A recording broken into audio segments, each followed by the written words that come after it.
Listen, I don't want to be on camera for this one. I think the Australian authorities could be looking for me and Bryan Legend.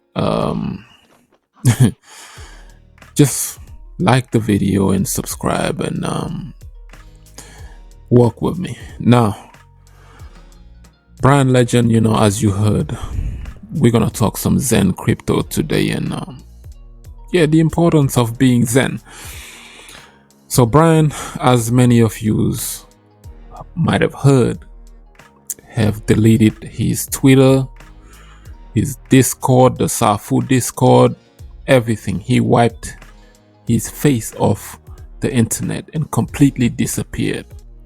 Now, he didn't just disappear allegedly. He ran away with about $20 million that was meant to be sacrifices for the Vulkan blockchain, I believe, and also, some funds that he held on Safu, Fire Pit, all of that stuff is all gone, bro. It's absolutely sad, and we're gonna talk some Zen #/Safu today. It goes back to just what I was saying, as in crypto, you start your journey being a little minnow in crypto and trying your best to navigate the waters of crypto, especially DeFi, and you always somehow met with obstacles. I remember back in 2017, middle of the year, July or August, I can't remember the time frame, but I remember vividly Bitcoin hitting for the first time. It jumped from $1,500 to like $2,500 within a couple of days. And I had I'm a little minnow. I had about $4,000, and I'm thinking, should I buy 2 Bitcoin right now? Because I was drinking the Pampliano Kool-Aid. I thought we was gonna go to 50K. So it didn't. I did not. So I wind up getting into BitConnect, and as Bitcoin was going up, I was trying to take a shortcut because hey, this thing promised up to 1% daily, and the Bit Petites came around, Laser That Online, and all of these other HYIPs. We called them HYIPs at the time. It was high yield investment platforms, and those were epic times in 2017, bro. But going back to BTC, man, I did not buy those 2 Bitcoins. Instead, I threw it into BitConnect and started compounding and withdrawing. For those who were into BitConnect, if you remember, the OGs know that they actually didn't pay you 1% daily. Some days it was 0.5%, some days it was 0.7, 0.6, 0.3%. Some days you didn't get much at all. So it just depended on, I guess, how many deposits they had that day. And because, we later find out that there was no A-bot, no trading bot. That was a sad time. By December, I noticed Bitcoin ran up to almost $20,000. And BitConnect token ran up to like $400. Now, I seen dashboard money into BitConnect, which I thought I was a hero at the time. But little do I know, by January of 2018, the website started glitching, DDoS attack, we got hit, this and that. And that was followed by a main news that the state of Texas said, hey, BitConnect, you can't operate over here. Because they already had their Carlos Matos meetings, and the whole world was screaming BitConnect. Texas heard of that and said, nah, this is a scam, dog. You can't operate over here. So I guess they got scared, they got spoofed. Kind of similar to the same reasons why Satoshi got spoofed back in 2011 when the WikiLeaks story came out. So he got scared and said, you know what? It's in good hands with Gavin Anderson and that. I'm out. So yes, Julian Assange and them are the reason why Satoshi Nakamoto ran away from the Bitcoin project. Those who know. I'm gonna throw it out there. But going back to the story which would lead us to Safu, just walk with me. It's very similar, kinda, the operation effect of these things. Now, I've been falling for them for a long time. 2017 taught me a valuable lesson, bro. Like, don't ever go back heavy after that. That is the reason why, even with the likes of drip and everything else that came after BitConnect, I always went light, because that lesson from BitConnect almost drilled that into my mind. You know, after BitConnect, there was the Vol coin that promised to pay 2% a day, but that didn't last long and they were out of there. You know, the extra coins were still going, but then they went until they didn't. And then, you know, you had the Lend Connect, XRP Connect, ETH Connect. They all started, the lending platforms were hot. You know, this was all going around January 2018-ish towards March. And then the ICO phase died. You know, at the same time, I was like investing into the likes of Electronium and whatnot. And then comes the first smart contract, yes, from Ethereum. Yeah, you all heard of proof of weak hands. I see dividends. You know the song, bro. Shout out to the Jamaican brother, Crypto Yadi, you know, OG. And yeah, man, proof of weak hands introduced that and said, you know what, we're gonna tax you 10% in. You're going to compound, we'll tax you 10%. If you want to withdraw, we'll be taxing you 10%. It's just proof of weak hands. The weakest hand would lose. Whoever held the longest made the most ETH. You know, Ethereum was on its way back down at the time. You know, was in the hundreds. And it ran until it didn't. Same story. Justo and Mentor just decided to allegedly rug 800 Ethereum out of the contract, and they dipped, and off it goes. It's done. You seen me the other day show a proof video that I still got my receipts from Proof of Weak Math and Proof of CG. Shout out to Craig Grant. I was into all of those guys. But yeah, 2018 was also wild, you know. My biggest one was Dropple. You know, there's a brother from, I don't know, military brother from Thailand. I don't know where he was from. He's American, but he was living in Thailand somewhere. Kind of reminds me of Drip Coach, but it's not. Shout out to Coach. That brother used to, you know, show us how to pull your money out of Dropple and everything. And he introduced me to the first DEX in DeFi before Uniswap. Yes, there was a DEX in DeFi out of Japan or South Korea. I can't remember, but my OGs would know this DEX. This was the first decentralized DEX before Uniswap happened. I'm talking 2018. This DEX was called iDEX. Yes, iDEX. That was the only DEX where you could trade your Dropple tokens. And off you go. You buy these Dropple tokens, you hold them, you get your reflections, and if the value goes up, you sell it. You out of the contract. And yeah, Dropple ran until we find out that, you know, even though the founders showed their faces, that they were all just recycling the money, and they all got arrested, all four of them, by 2019 or something to that nature. So then comes people moving over to Tron, and then eventually Binance Smart Chain, you know. But I just say that to say, you know, Safu is nothing new. The Drip network is nothing new. There was many contracts that came before them, which leads me to Xen, that I'm going to talk about later on in this video because it's very important. Bryan Legend, I made a video about him when I came across Safu last year because I seen it run up from like $50 to $300 March of 2022 or something to that nature. March, April, I don't know. But over the period of 10 to 15 days, Safu had a huge run up. They gained attraction around the same time Drip was catching the heat as well. But I looked into Safu, I was like, yeah, this is cool because there's no referrals.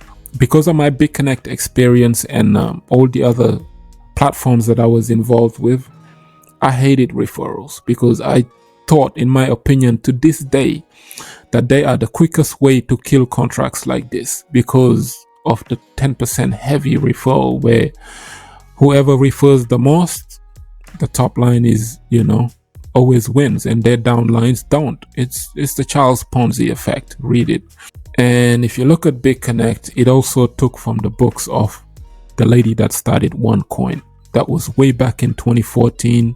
Again, similar to BitConnect, they sold packages, and those packages pretty much had referral codes in them. You know, you could shill it and that whatnot.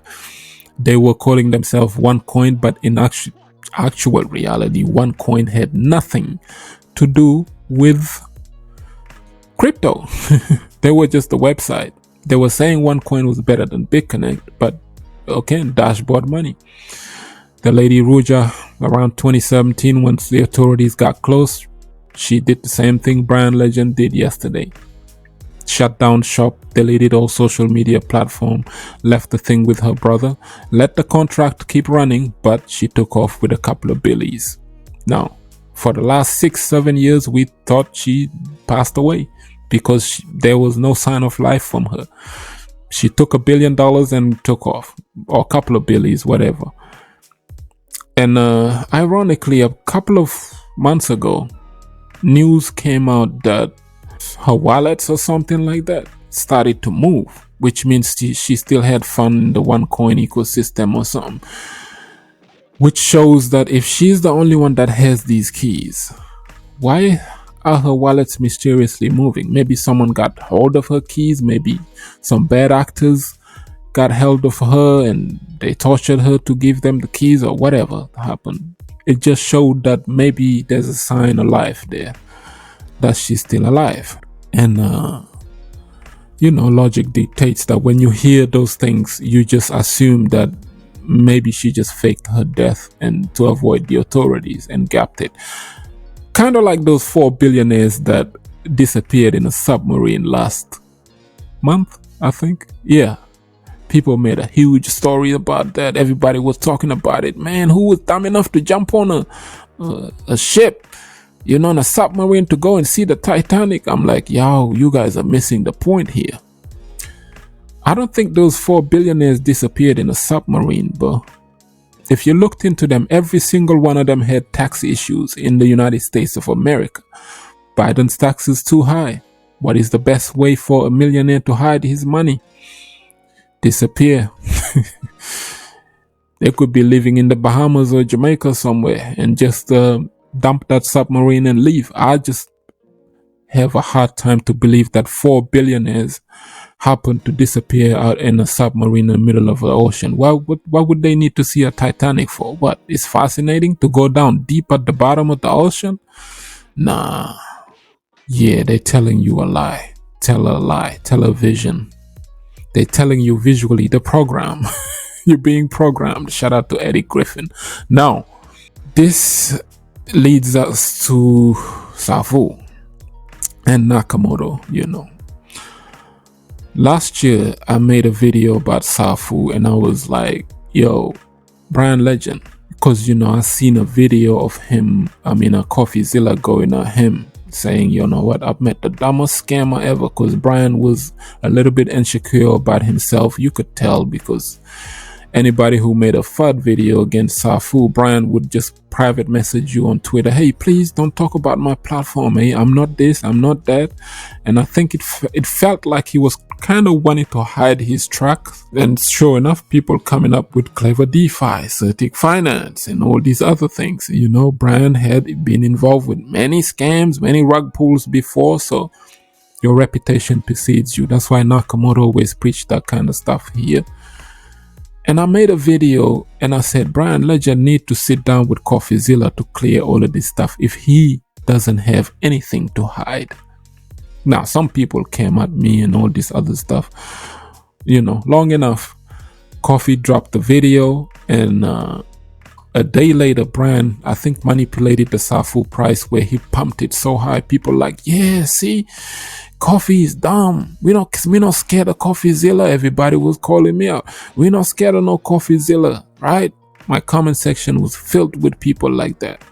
You see, Bryan Legend is the GOAT. He pumped the price of Safu. CoffeeZilla can't take down Safu and all this other stuff. But I tried to explain to them, even in that video, the long-term effect of CoffeeZilla with his million subscribers, calling Bryan Legend a scammer in his platform allegedly, is much more damaging to everybody else just riding Bryan Legends' wave, thinking they got the secret sauce, right?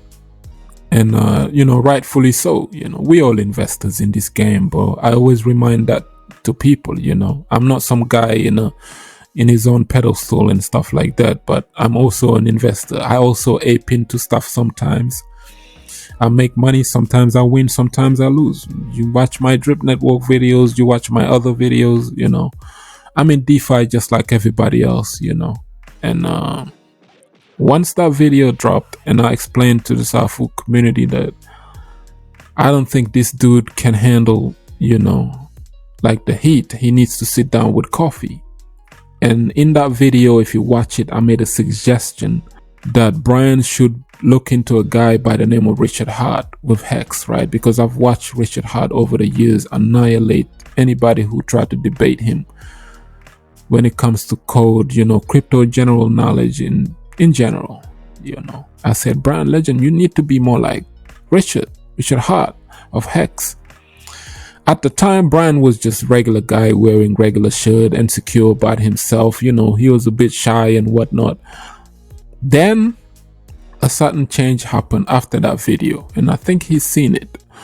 Because after that video, if you notice, before that video, Bryan was wearing regular t-shirts. After your boy Nakamoto's videos, Bryan started buying Louis Vuitton bag. He started studying Richard Hart to the T. And if you look at the later sacrifices of Safu X and Vulkan blockchain, how he dressed the word as, yo, we're going to turn this into a sacrifice. And then he's wearing Louis Vuitton bags, he's dressing more, he's wearing all these Gucci stuff, following Richard Hart's playbook. Who suggested it? Unfortunately, Nakamoto Crypto. Pulse Chain, Pulse X. Safu, Safu X. You get the gist? Pulse Chain sacrifices, Vulkan blockchain sacrifices. There you have it. Richard Hart, Parada, Louis Vuitton, all these Gucci stuff. Bryan Legend, Louis Vuitton, everything. Me, I suggested that. But he kind of took the wrong playbook. When I was saying that you need to be more like Richard, I meant, well, not dress like him, but kind of have his own mindset if you don't have nothing to hide. But, if Pulse Chain was the never card, then Richard Hart did not disappoint with Pulse Chain, but Bryan Legend surely did disappoint with Vulkan blockchain, which could turn out to be a never coming card, which is sad, man. I've been in this space for a very, very long time and I've seen it all. That is the reason why I talk the way I talk. Sometimes I come across as very angry and all this, and it's just frustration because I want to see people succeed and thrive in this space, man, and not just DeFi founders, particularly DeFi or crypto founders that just rug pull the plug, run away with people's money, and then come back and create stories. And it's like a behavioral threat. You never know. Bryan could come back tomorrow and say, "Psych, I was just trolling y'all. I'm back, baby." Or maybe somebody's onto him because people are talking about reporting him to the Australian authorities and they're going to hunt him down. People know what he looks like already. Now, nobody knows what Nakamoto Crypto looks like because I never show my face. You've never seen me show my face on this channel. Okay, so you don't have to worry about me going to jail. But yeah, you got to be careful in this game who you associate yourself with. And I wasn't speaking that from a place of, oh, he's a fudder, this a fud this and fud that.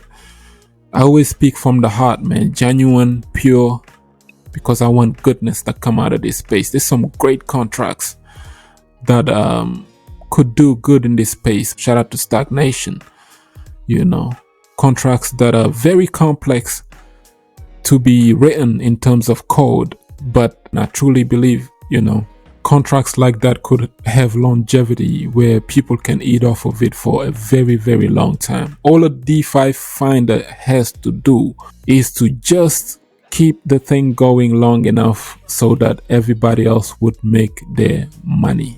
Part of the reason why the drip network thing happened is because of greed.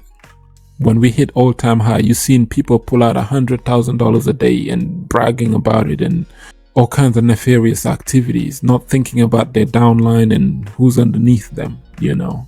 And surely, long enough, you've seen everybody else pretty much got used as exit liquidity. When I was making those videos last year about drip, a lot of people attacked me.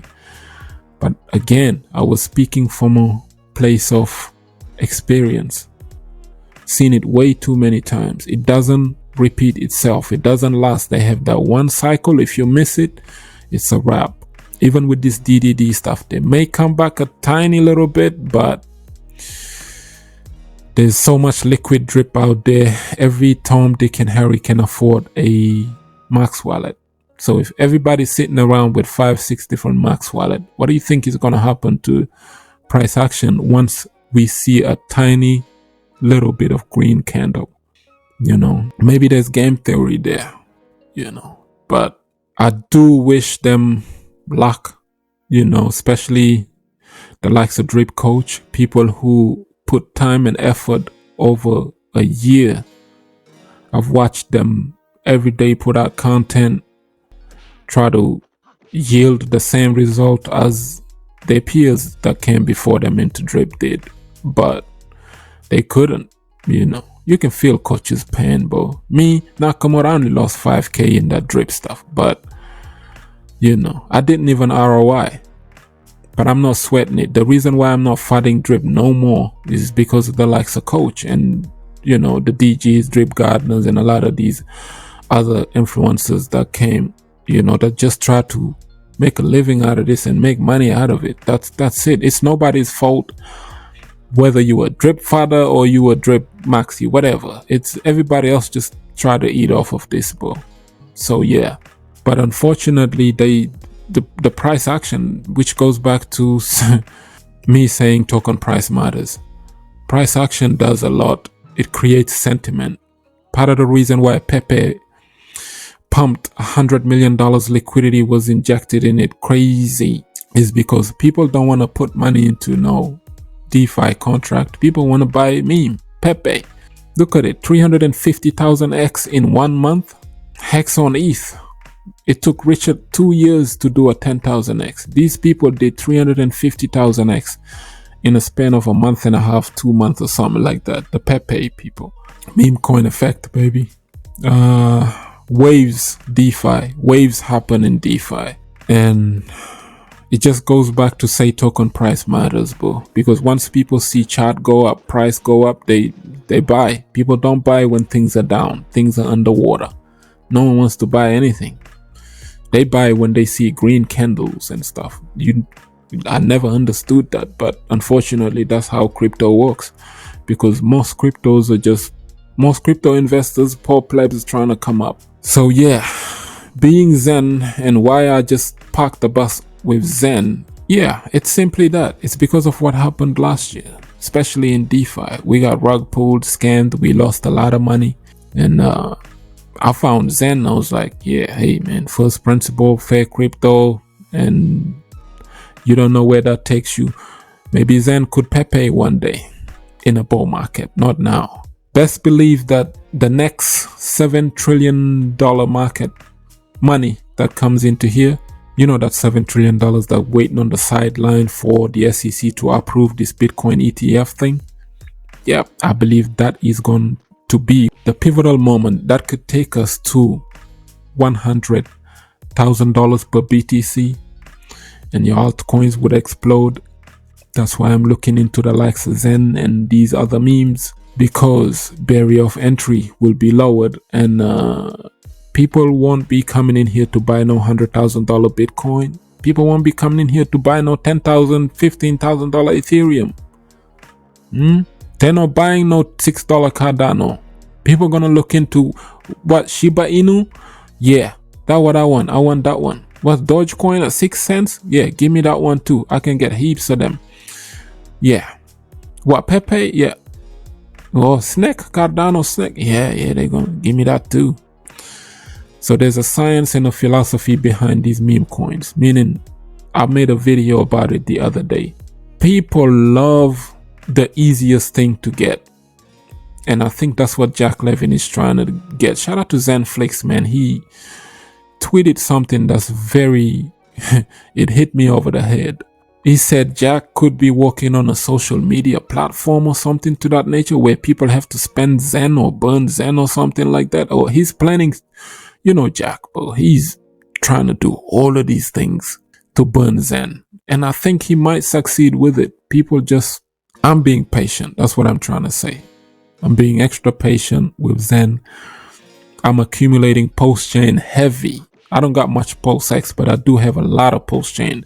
I don't have a lot of Hex on Pulse. I do have a lot of Hex on ETH. I've been buying a lot of eHex and a lot of post-chain. And my reasons for that are, once again, when BlackRock money comes in here, it's not going to land on post-chain first. I believe it might hit the Ethereum blockchain first, and if they're going to stumble onto a blockchain certificate of deposit that can pay you 40% APY, you get my gist. Yes, Ethereum Hex, which would pump insane in a bull market. And then they're going to discover that the guy who created Ethereum Hex also have a chain and some other tokens over there. And then the money might trickle down to Pulse-chain and these other blockchains. That's what I believe.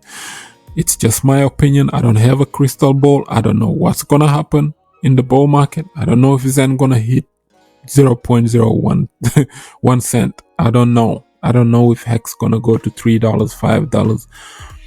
We just guesstimating, but we never know where this thing is going to take us. So going back to DeFi and crypto, why I do what I do is because I tried my method once from 2018 onwards to 2021 and it worked. People seen my wallets. I pulled out just one wallet here that had almost $80,000 in it at one point. I did that from dollar cost averaging between 2018, the second half of it, all the way throughout 2021. Just weekly buying crypto instead of putting it into contracts trying to create shortcuts and passive income. So if you say Nakamoto Crypto don't like passive income, you crazy. I'm giving you all of these stories because I was chasing passive incomes. I was chasing HYIPs. I was chasing lending platforms.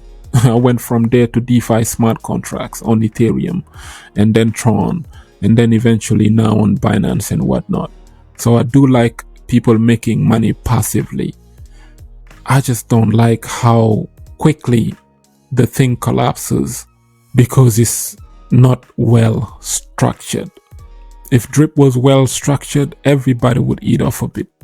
But you all know what the problem is. If this thing is top heavy on referrals where the influencers are getting 10%, they're getting a certain percentage even if you compound, then those who have the largest teams would always win in this game. House of Cards, study it. 3-card Mount Table. Shout out to my 2 Satoshi.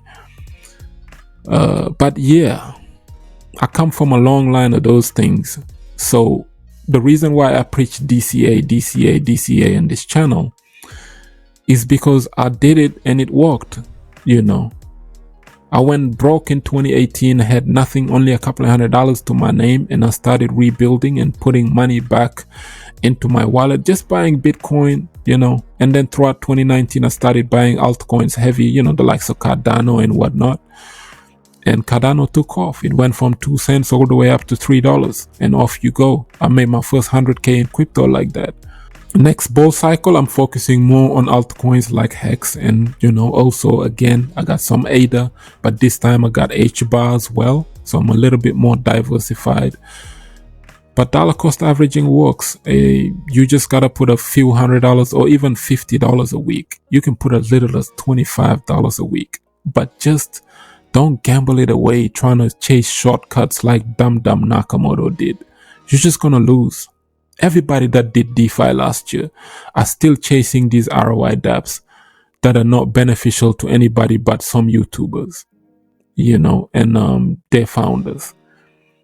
So I'm saying, yes, you can do your DeFi plays, but the most important thing is the upcoming Bitcoin halving event. Before then, you can have a ton load of Hex. You can have a ton load of post chain.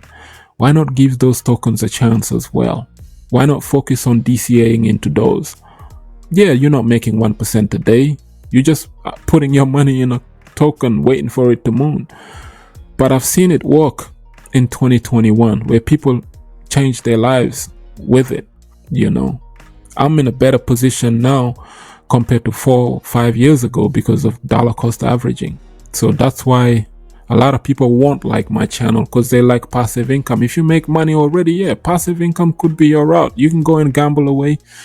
You can lose, and then hit a lick maybe. But if you don't have passive income money, then if you're the little guy, this is no financial advice, but a little suggestion to you would be to be a little bit more wise as to where you're going to put your couple dollars. There are altcoins, there are projects that are super solid. It could be even blue chip cryptos, could be even a meme coin, I don't know. But don't go heavy on the memes. I'm talking about the blockchain tokens, which has been proven. Watch my blockchain video. Cardano, Hex. Now you have post-chain, not Hex, but the likes of Ethereum and Cardano and AVAX and whatnot.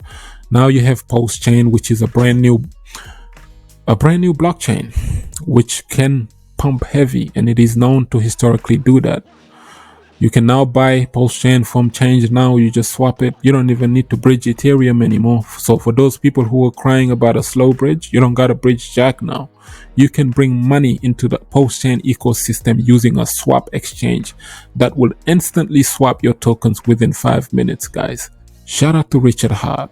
Shout out to the founders, in crypto that are here to stay, that haven't rug pulled anybody, because with this Safu Go stuff and Bryan Legend stuff, dude, he took $20 million. Blockchain don't lie. And he gapped it. Maybe he will bring it back, we never know. But I'm saying shout out to Richard Hart, because the OA owns a ton load of Hex and he haven't sold a single one over the past few years. Fast forward a few years later, he gave you a blockchain. Owns a ton load of post-chain. Haven't sold a single one of it yet. Listen, shout out to Charles Hoskinson and Vitalik. Shout out to the founders who are responsible and they only sell in a bull market. Make their profit and chill. They're not greedy. They're here to stay. CZ of Binance, another one, who people are trying to criminalize and turn him into a thief and whatnot. Listen, I've seen all of this with Arthur Hayes, by the way. He's gonna come out of this. I think Binance is here to stay. This is just a ploy to, bring their agenda here. Traditional finance, they want to control crypto. They're trying to kill it. So if they can't, hey, first they ignore you, then they laugh at you, then they fight you, and then you win. Brings me back to the conclusion of the importance of Zen, first principles, going back to Satoshi's law. And yeah, see where that takes you. If Zen turns out to be a nothing burger, you're well diversified. You still got post-chain, you still got Hex, you still got Cardano. That's why I'm not fighting over this Zen thing. I'm just minting and accumulating every now and then to see where Xen and X1 takes us with this Jack Levin character's journey. Like up the video, share it, subscribe for some crypto content. I just wanted to have a heart-to-heart with you guys today. I have been Mr. Nakamoto Crypto, and I'm out.